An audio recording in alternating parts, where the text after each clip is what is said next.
दक्षिण भारत, 11वीं सदी का अंत। एक महान साम्राज्य लगातार युद्धों के बाद थक चुका था।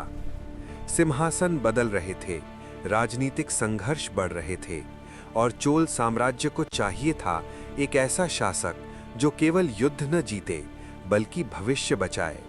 तभी इतिहास में उभरा एक नाम, कुलोत्तुंग चोल प्रथम, 1070 ईस्वी। जब उन्होंने चोल सिंहासन संभाला, साम्राज्य उत्तराधिकार संकट और अस्थिरता से गुजर रहा था। वे एक अनोखे शासक थे, चोल और पूर्वी चालुक्य वंश का संगम। उनके सामने सबसे बड़ा सवाल था, क्या साम्राज्य फिर से स्थिर हो सकता है? कुलोत्तुंग चोल ने युद्ध की दिशा ही बदल दी। अनावश्यक अभियानों को रोका गया, सीमाओं को मजबूत किया गया और ध्यान दिया गया शासन पर। कर व्यवस्था सुधारी गई, व्यापार को बढ़ावा मिला और जनता को राहत मिली। धीरे धीरे साम्राज्य में शांति लौटने लगी। चोल बंदरगाह फिर जीवित हो उठे। समुद्री व्यापार दूर देशों तक फैल गया।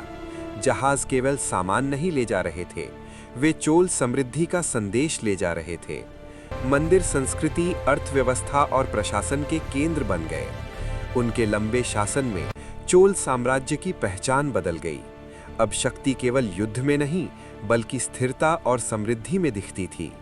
1122 ईस्वी, जब उनका युग समाप्त हुआ, साम्राज्य कमजोर नहीं हुआ, क्योंकि उन्होंने विजय से अधिक व्यवस्था को मजबूत किया था। कुछ सम्राट युद्ध जीतकर महान बनते हैं, लेकिन कुलोत्तुंग चोल प्रथम उस शासक के रूप में याद किए गए जिसने समय को स्थिर कर दिया। तलवार साम्राज्य बना सकती है, लेकिन बुद्धिमान शासन ही उसे सदियों तक जीवित रखता है।